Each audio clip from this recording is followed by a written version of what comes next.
Hello friends, welcome to my YouTube channel agriculture education में आप सभी लोगों का स्वागत है।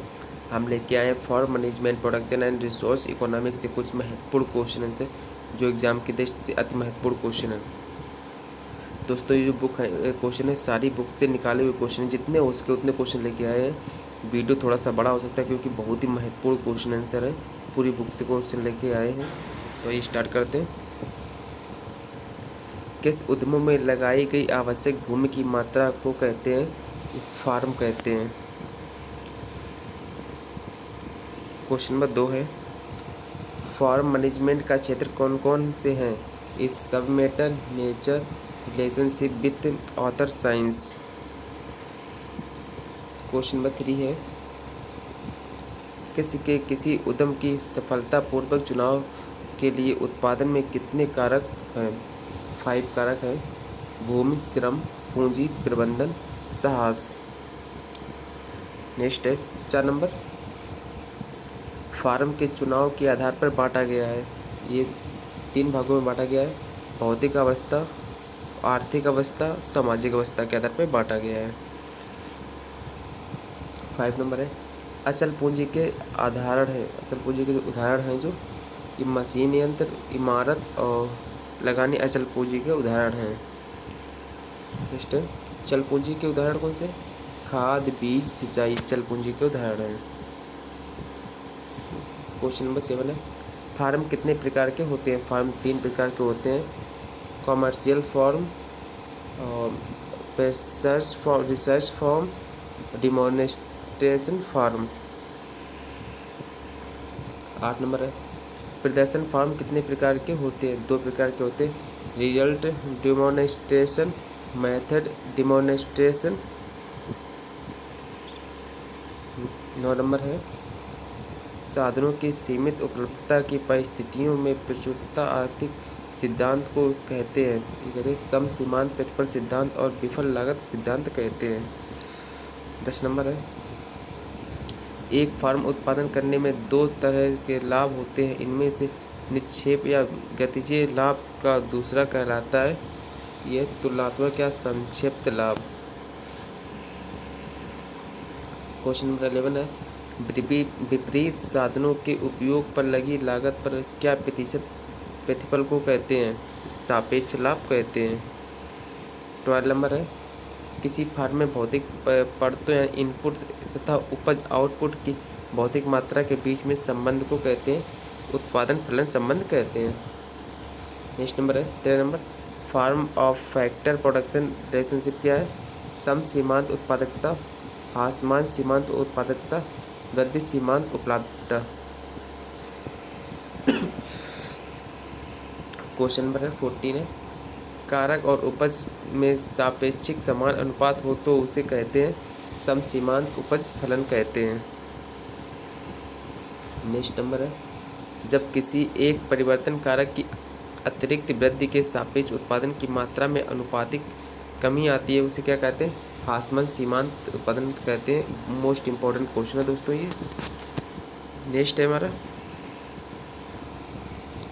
यदि परिवर्तनीय कारक की मात्रा के अनुपात में उत्पादन में अधिक दर मात्रा में वृद्धि हो उसे कहते हैं वृद्धि सीमांत उत्पादकता कहते हैं। नेक्स्ट है, MRTS क्या है? Marginal rate of technical substance. Next है, किसी कारक की प्रति इकाई वृद्धि के परिणाम स्वस्थ दूसरे पौधे में होने वाले कुल ह्रास को कहते हैं marginal rate of technical substitution कहते हैं। नेक्स्ट है जो 19 नंबर है, जो उद्यम फार्म की कुल आय का फॉर्म में 50% या फार्म आय का मुख्य साधन हो उसे क्या कहते हैं? मुख्य उद्यम उपज कहते हैं। नेक्स्ट है 20, एक उपज अथवा उद्यम का उत्पादन बढ़ाने और घटाने पर दूसरे का उत्पादन भी परिणाम स्वस्थ क्रमशः बढ़ता या घटता है उसे क्या कहते हैं? परिपक्व उपज कहते हैं। क्वेश्चन नंबर 21 है, वस्तु एवं उत्पादन सेवाओं पर किए गए व्यय को समन्वित कहा जाता है, लागत कहा जाता है। क्वेश्चन नंबर 22 है, प्रति इकाई उत्पादन पर पड़ने वाली अस्थिर लागत को कहते हैं औसत अस्थिर लागत कहते हैं। 23 प्रति इकाई उत्पादन बढ़ने पर अस्थिर लागत में जो अंतर आता है उसे कहते हैं सीमांत लागत, अतिरिक्त लागत कहते हैं। नेक्स्ट है 24 सीमांत लागत का सूत्र क्या है? अस्थिर लागत में परिवर्तन बटे उत्पादन इकाई में परिवर्तन। अगला है हमारा 25 नंबर, फार्म पर प्रत्येक आर्थिक व्यवहारों का व्यवस्थित रूप से लेखा जोखा रखना कहलाता है फार्म अकाउंटिंग कहलाता है। 26 प्रिंसिपल बुक के अंतर्गत कौन सी बुक आती हैं? Cash book and लीजेस book. Question number 27 है, वर्ष के अंत में फार्म व्यापार की आर्थिक स्थिति ज्ञात करने के लिए जो विवरण तैयार किया जाता है उसे कहते हैं बैलेंस शीट, उसे कहते हैं। 28 है, योजना अवधि में फार्म पर होने वाले अनुमानित आय, व्यय और वास्तविक लाभ के ब्यौरों को कहा जाता है फार्म बजटिंग कहते हैं। 29 है, रेखीय प्रोग्रामिंग एक नवीन तकनीकी का विकास किसने किया था? ये किया था जॉन डॉन्टलिंग ने किया था, अमेरिका के साइंटिस्ट थे 1947 में। नेक्स्ट है, रेखीय प्रोग्रामिंग का आविष्कार सर्वप्रथम किसने किया? ये था एलवी कोटोरोविच ने किया, रूस के वैज्ञानिक थे। क्वेश्चन नंबर 31 है, प्रोग्रामिंग का अर्थ है, प्रोग्रामिंग का जो अर्थ है योजनाबद्ध है, नियोजन या निर्णय तकनीकी कहते हैं। क्वेश्चन नंबर 32 है, उत्पादन फलन के प्रकार, उत्पादन फलन के जो प्रकार हैं रेखीय फलन के प्रकार, चतुर्वर्गीय उत्पादन फलन और समचतुर्भुजीय उत्पादन फलन। नंबर 4 है धनमूल्य उत्पादन फलन, ये इसके प्रकार हैं। 33 है, जब टीपीएस एक्स बढ़ते हुए दर पर बढ़ता है तब एमएसपी एक्स बढ़ता है तथा उत्पादन ये फलन वक्र ऊपर की ओर अवतल होता है। 34 है, ए के ऊपर टीपीपी घटते हुए क्रम को बढ़ाता है और एमपीपीएक्स घटने लगता है। नेक्स्ट क्वेश्चन है, टीपीपी इंटू बिंदु बी पर अधिकतम होता है तथा स्थिर होता है, ये होता है एमपीपी गुणे 0 पे। नेक्स्ट है, टीपीपी एक्स बिंदु दिखता है तब एमपीपी नियंत्रण ऋणात्मक होता है। नेक्स्ट है, डी बिंदु पर एमपीपी एक्स बराबर एपीपी एक्स तब एपीपी एक्स अधिकतम होता है। नेक्स्ट है हमारा, जब एमपीपी एक्स छोटा होता है एपीपी एक्स से तब एपीपी एक्स बढ़ता है। नेक्स्ट क्वेश्चन है, जब एमपीपी एक्स बड़ा होता है एपीपी एक्स तब एपीपी एक्स घटता है लेकिन ऋणात्मक नहीं होता है। नेक्स्ट है, एम पी बराबर ए पी तब ई पी 1 होता है, एम पी जब कम होता है ए पी से तब ई पी 1 से अधिक होता है, जब एम पी बड़ा होता है ए पी से तब ई पी 1 से कम होता है। और नेक्स्ट है, एम पी जब 0 होता है तब ई पी 0 होता है। नेक्स्ट है हमारा, ए पी पी एक्स बराबर ए पी पी एक्स का उत्पादन लागत बढ़ता है। इसमें किसान जो होता है फर्स्ट स्टेज पे होता है, इसमें तर्कहीन अवस्था, इसको जो कहते हैं पूरी अवस्था को तर्कहीन अवस्था कहते हैं। अगला हमारा, एम पी पी एक्स का मान 0 हो जाता है और आगे ऋणात्मक होता है, ये उत्पादन करना लाभप्रदायक नहीं होता है और इसे जो कहते हैं इसे थर्ड स्टेज कैसे कहते हैं, किसान की थर्ड स्टेज ही होती है, इसमें हानि होती है किसान को।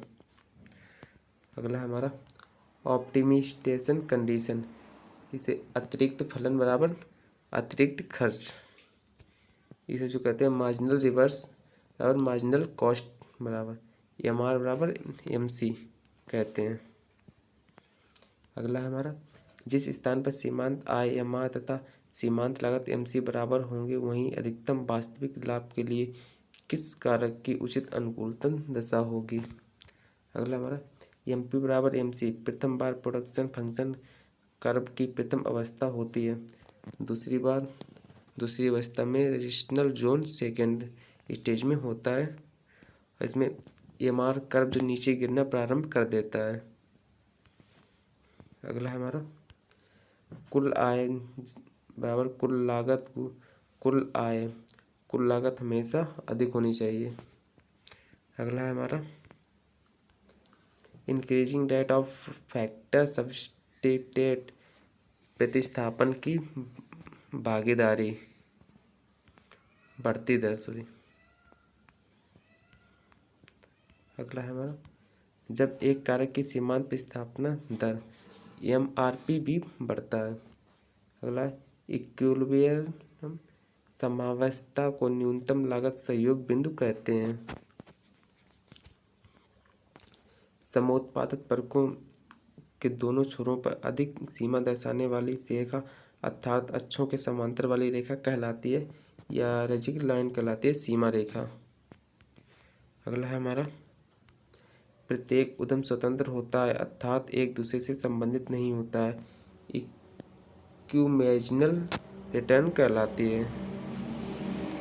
अगला है प्रत्येक उत्पादन एक दूसरे से संबंधित होता है अर्थात एक दूसरे पर निर्भर होता है। अगला है हमारा जिस उपजों में उत्पादन साधनों के प्रयोग में प्रतिस्पर्धा न होकर पारंपरिक सहयोग होता है उसे कम्प्लीमेंट्री रिलेशनशिप कहते हैं। दोस्तों अगर वीडियो अच्छा लगा तो वीडियो को लाइक कीजिए, ज़्यादा से ज़्यादा दोस्तों के पास शेयर जरूर कीजिए और कमेंट करके जरूर बताएं कि आपको वीडियो कैसा लगा, क्योंकि ये पूरी बुक से निकाले हुए क्वेश्चन जितने बन सके उतने क्वेश्चन बना के लाए हैं। एग्जाम्स में इसकी दृष्टि बहुत ही महत्वपूर्ण क्वेश्चन है ये। अगला है हमारा स्थिर साधन पर दो उपजों में से किसी एक उपज के उत्पादन में वृद्धि या ह्रास या दूसरे उपज में उत्पादन में वृद्धि या ह्रास का कई प्रभाव नहीं पड़ता उसे सप्लीमेंट्री रिलेशनशिप कहते हैं। इसकी जो कुल भागीदारी होती है 10% होती है।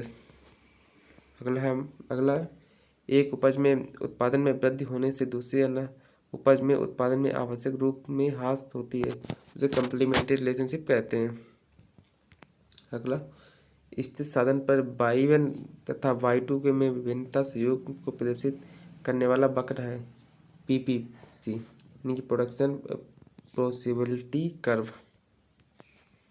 अगला है एक उपज की वृद्धि में दूसरे उपज की कमी बहुत अधिक होती है, जैसे श्रम और पूंजी के लिए उपज की वृद्धि में दूसरी उपज की कमी बहुत अधिक होती है। अगला है y2 की प्रति इकाई मात्रा y1 की घटती हुई मात्रा में विस्थापित करती है, ये डिक्रीजिंग रेट ऑफ सब्स्टिट्यूशन कहलाता है। अगला विभिन्न उत्पादन संभाव्यता वक्रों PPC पर अधिकतम आगम बिंदु में गुजरने वाली रेखा कहलाती है एक्सपेंसिव पथ कहलाती है यानी विस्तार पथ। अगला है भविष्य के उत्पादन में विभिन्नता जिसे मापा नहीं जा सकता अनिश्चितता कहते हैं उसे। अगर मापा जाए तो उसे रिस्क कहते हैं यानी कि। अगला जोखिम में सुरक्षा का ऊपर बीमा होने पर तथा अनिश्चितता से बचाने के लिए किसान अपनाता है उसे कहते हैं डाइवर्सिफिकेशन कहलाता है, बहुप्रकाशीय खेती कहलाता है। अगला GIS का जो फुल फॉर्म है जनरल इंश्योरेंस कॉरपोरेशन है, इसकी जो स्थापना हुई थी 1973 में हुई थी। राष्ट्रीय कृषि बीमा योजना 1999 में हुई थी स्थापना इसकी। अगला है कंप्रहेंसिव क्रॉप इंश्योरेंस स्कीम 1985 में लॉन्च हुई थी। अगला है एक फसल या उद्यम में प्राप्त आय का 50% से या बराबर होता है उसे क्या कहते हैं डाइवर्सिफाइड फार्मिंग कहते हैं। अगर 50% से अधिक है तो स्पेशलिस्ट फार्मिंग कहते हैं। अगला है कैपिटलिस्टिक फार्मिंग जो अमेरिका और ब्रिटेन में प्रचलित है। स्टेट फार्मिंग है जो फार्म अनुसंधान प्रदर्शन और बीज निगम इसका जो मुख्य कार्य स्टेट फार्मिंग के मुख्य कार्य है। कलेक्टिव फार्मिंग है जो संपूर्ण जो समाज की भूमि होती है एकत्रित करके उसे कलेक्टिव फार्मिंग कहते हैं। कोऑपरेटिव फार्मिंग 4 प्रकार की होती है। सहकारी उन्नत कृषि इसमें भूमि का स्वामी होता है वो व्यक्तिगत स्वयं होता है और कृषि कार्य की विधि वो खेत पे कार्य स्वयं करता है। व्यक्तिगत व्यक्तिगत जो सहकारी संयुक्त कृषि है, इसमें जो भूमि का मालिक होता है वो व्यक्ति स्वयं होता है, और जो कार्य किया जाता है वो ग्रुप में कार्य किया जाता है, सामूहिक कार्य किया जाता है।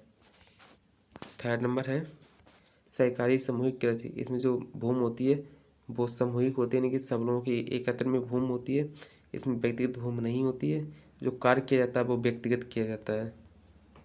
अगला है सहकारी समूह कृषि। इसमें जो भूमि होती है वो सामूहिक होती है, सोशल, और जो सोसाइटी के पास और कार्य किया जाता है, सोसाइटी के थ्रू कार्य किया जाता है। दोस्तों अगर वीडियो अच्छा लगा तो वीडियो को लाइक कीजिए, ज़्यादा से ज़्यादा दोस्तों के पास शेयर करना और कमेंट करके जरूर बताना कि आपको वीडियो कैसा लगा। इससे पहले 2 वीडियो हमने अपलोड कर दिए थे, उसकी लिंक आपको डिस्क्रिप्शन में मिल जाएगी, वहाँ से वीडियो को देख सकते हैं। Thank you.